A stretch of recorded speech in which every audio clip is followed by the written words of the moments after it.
A lot of this isn't going to make sense to you, and I'm sorry about that. I'm just going to start at the beginning, with the house.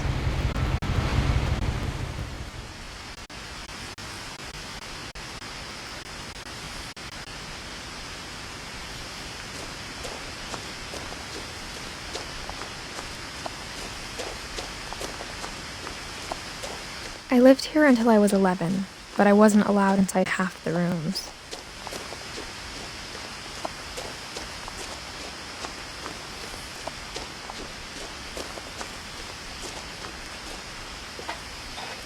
Inside the mailbox were bills from 7 years ago, marked urgent, open immediately.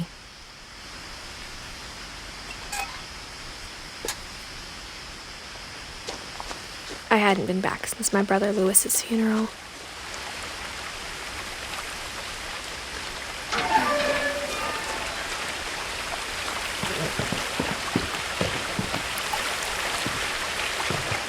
In her will, my mother left me a key, but didn't tell me what it unlocked. Maybe she thought I'd know, or she thought that the mystery would be enough to bring me back.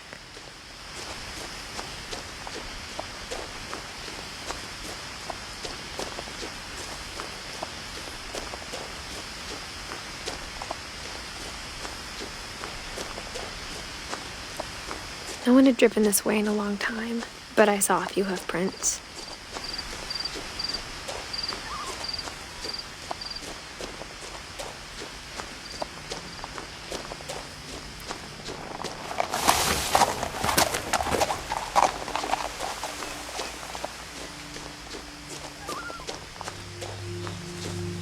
The truth is, even after I inherited the house, I never thought I'd come back to it. But now I had questions about my family that only the house knew the answers to.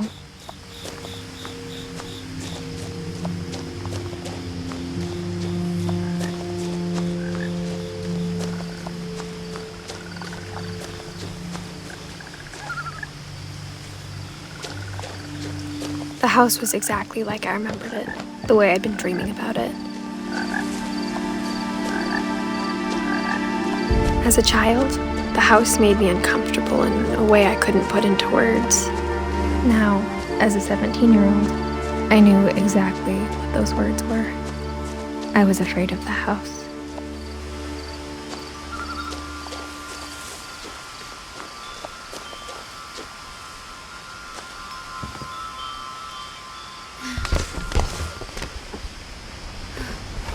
Crawling through the doggy door used to be a lot easier when I was 11.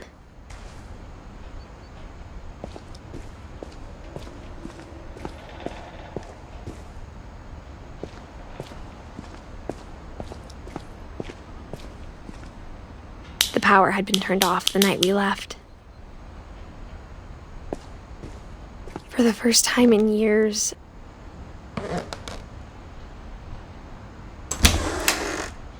I felt like I was home.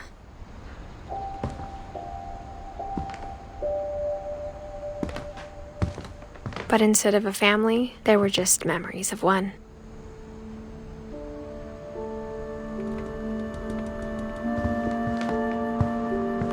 Like how only one restaurant would deliver to our house, so we had Chinese a lot.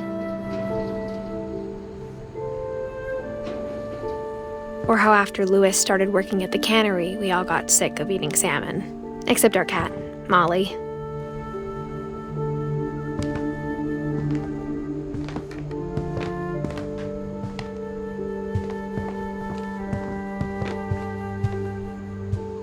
The table was still a wreck from the night we left.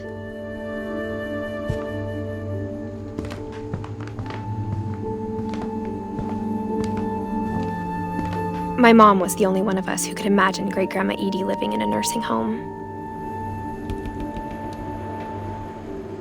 It was like a bomb had gone off, killing everyone but sparing the furniture.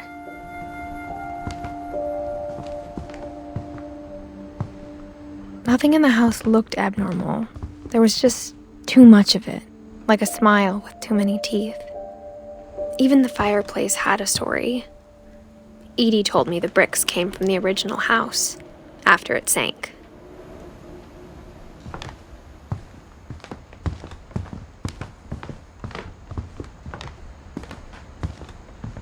Mom always told me to stay out of the basement, so I wasn't too surprised when the key didn't fit.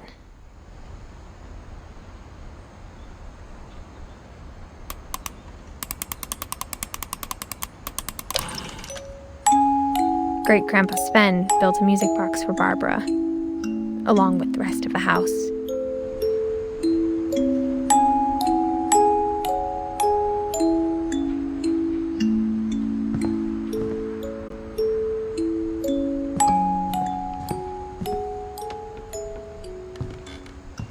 My mom wasn't much of an optimist, but she never stopped believing that my brother Milton was alive.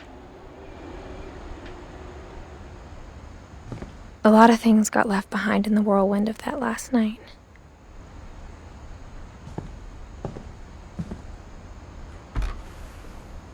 Edie told me once that every Finch who ever lived is buried somewhere in the library.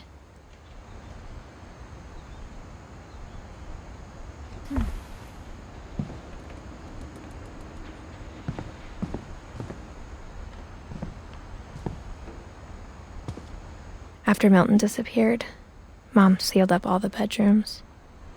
Then Edie retaliated and drilled peepholes.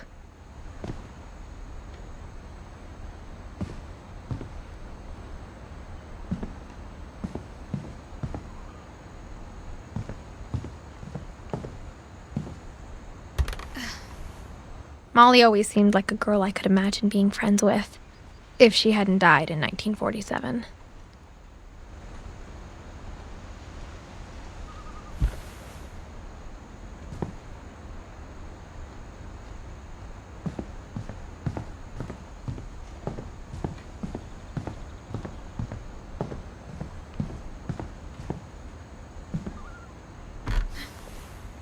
The last time I was in Edith Sr.'s room, I was 10 and she was painting my portrait.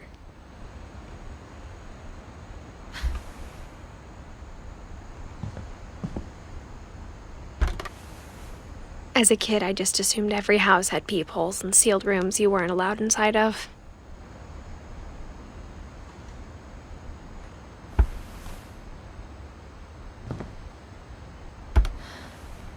My Grandpa Sam spent 7 years sharing a room with his dead brother, Calvin.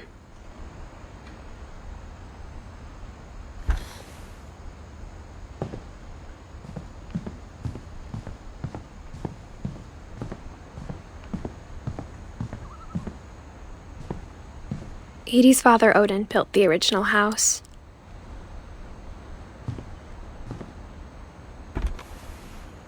Barbara was a child star for 2 years, until America grew out of it.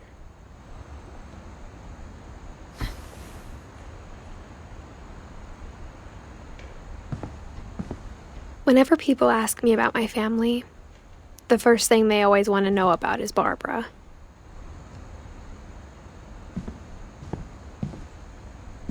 Mom must have locked the third floor stairs on the night we left.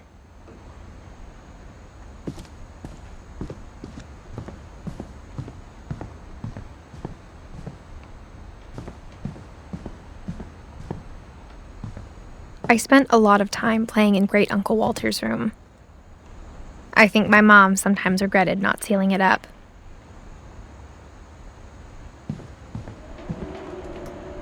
Lewis told me there were secret passages, but I never believed him.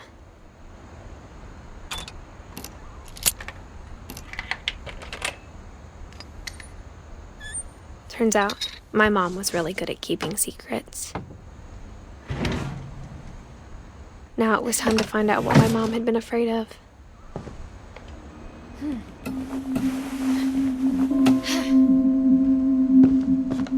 Reading this, maybe it sounds like I had a plan.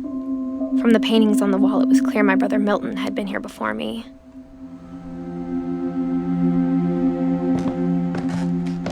But I had no idea what was behind that door.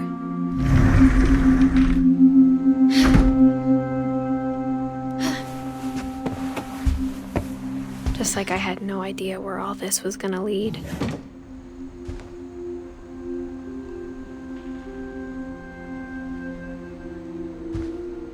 I grew up looking at Molly's room through the peephole. Molly's gerbil had a tiny bedroom with its own even tinier gerbil cage.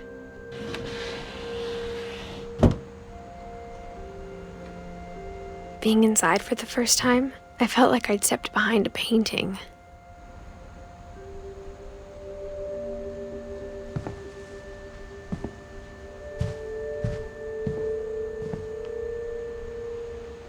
I got the sense Edie had spent a lot of time here, before my mom sealed the doors.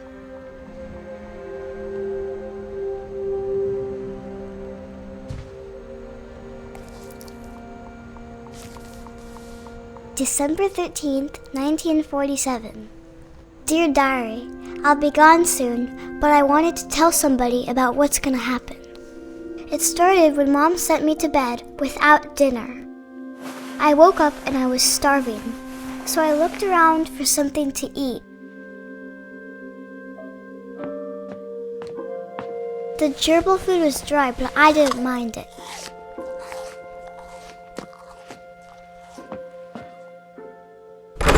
Mom, can I come out now? Sweetheart, it's late. Go to sleep.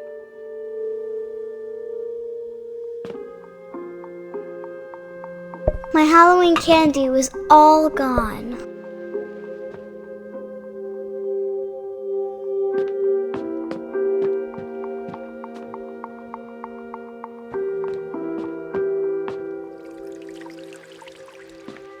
I thought about eating Christopher, but I held back.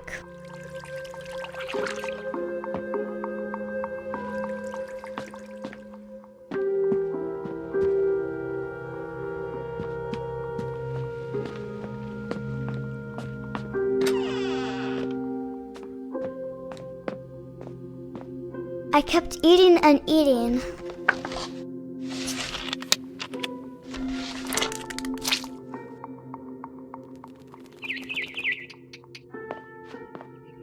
I ate a lot of things that night.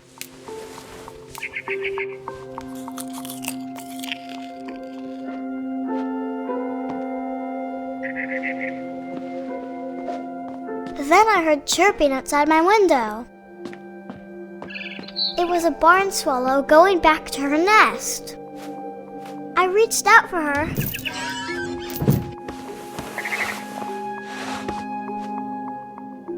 And suddenly, I was a cat. I tried to be quiet, but the bird was really scared.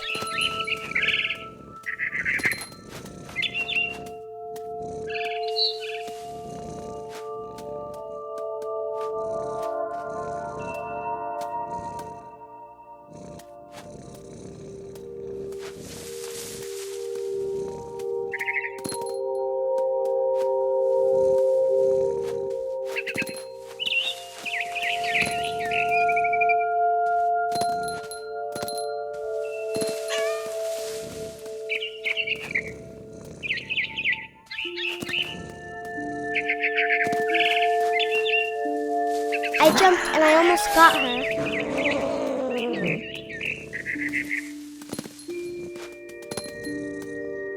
I could tell she was getting really tired. Now I was up in the big tree. I promised Dad I wouldn't climb it anymore. All I cared about was eating that mama bird. I gobbled her up.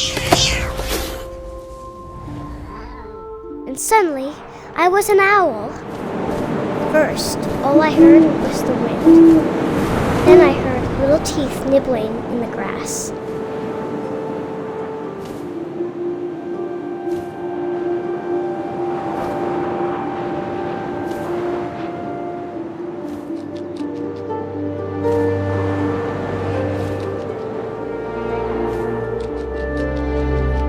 Rabbits.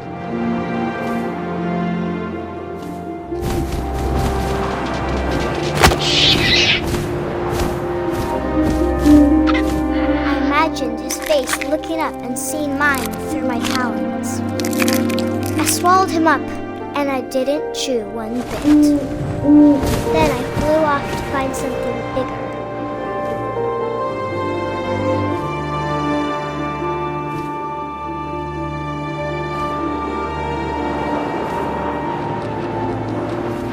a mama rabbit.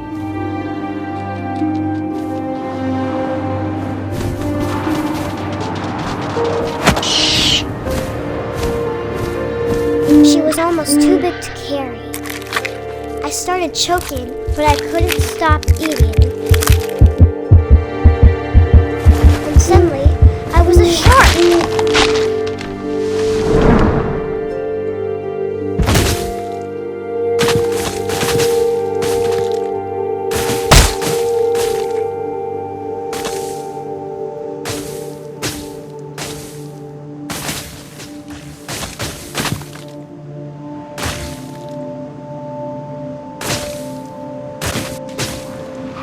I rolled off a cliff and into the ocean. Now, I was hungrier than ever.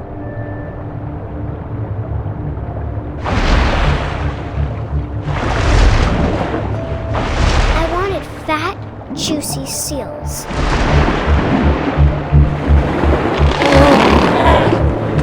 I tore off her flipper, and it tasted really good.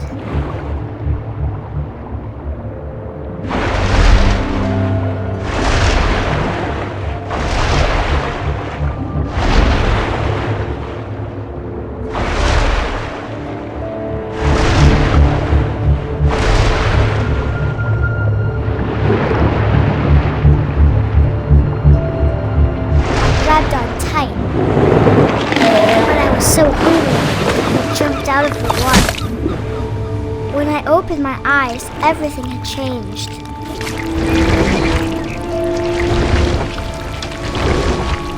Now I was a monster, and I smelled people everywhere.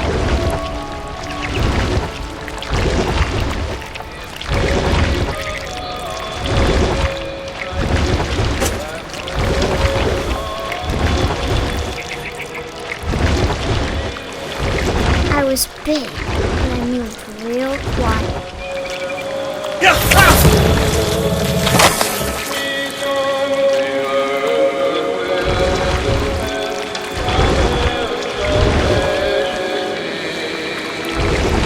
I wanted to stop, but also I didn't.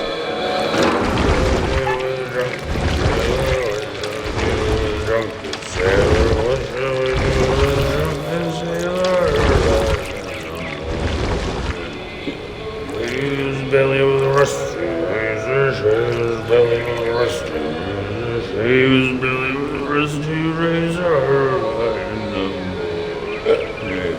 What shall we do with a drunken sailor? What shall we do with a drunken sailor? What shall we do with a drunken sailor? Put him in bed with the captain's daughter, put him in bed with the captain's daughter, put him in bed with what shall we do with a drunken sailor? What shall we do with a drunken sailor? What shall we do with a drunken sailor?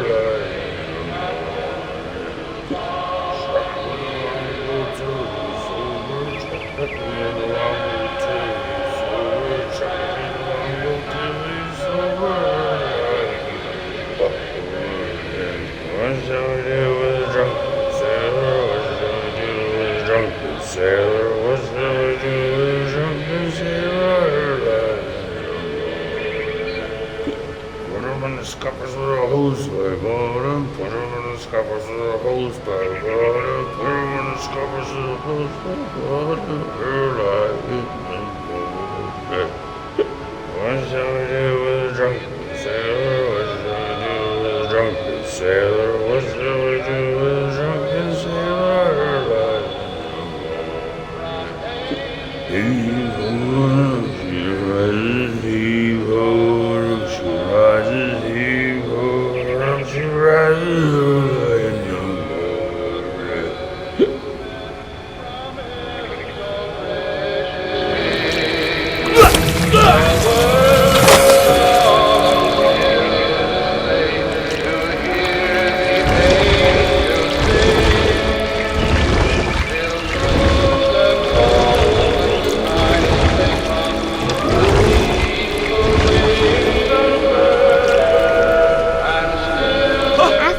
last passenger, I was still hungry. And to cross the water, I smelled something new. Something I had to have, so I swam towards it.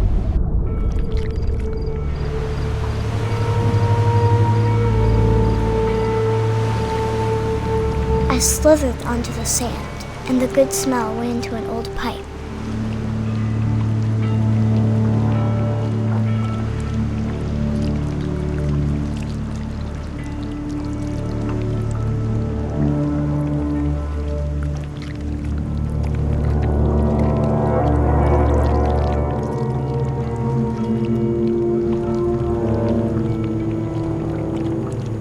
I got closer and closer.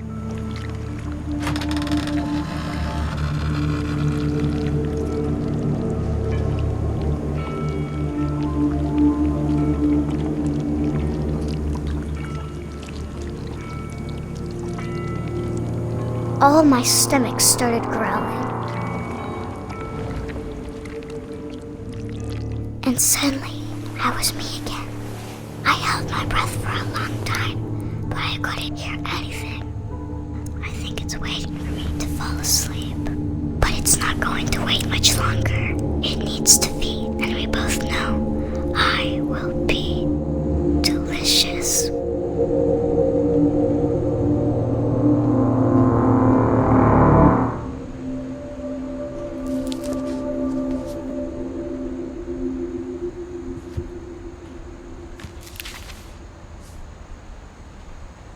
I'm not sure if I believed all of that, but I'm sure Edie would have.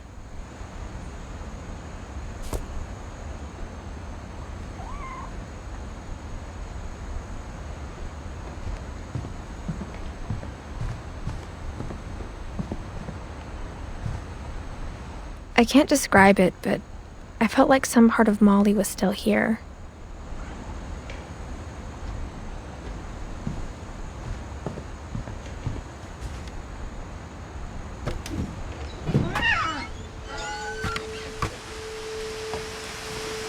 This will be obvious later, but my mom never told me any of these stories. Edie would have, but Mom didn't like bringing up the past. Though, when we adopted a stray kitten, she was the one who named it Molly.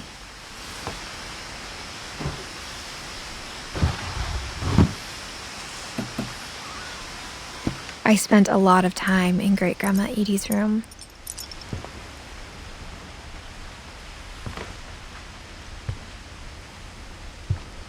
Louis died a week before we left, but Edie had already started to memorialize him.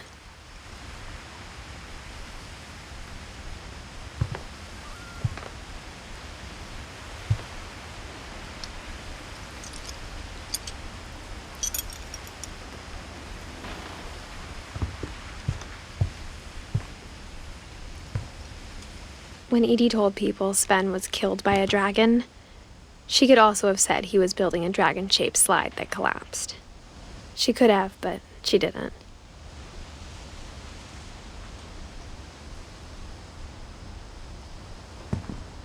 Even in her 90s, sometimes Edie seemed a lot younger than my mother.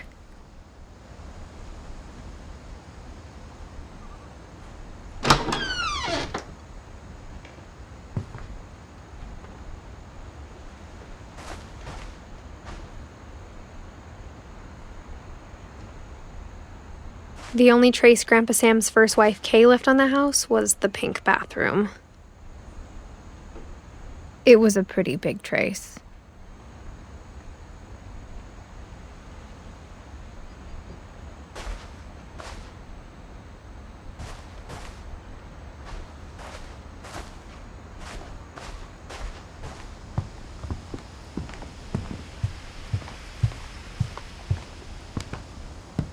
Her room was like a museum.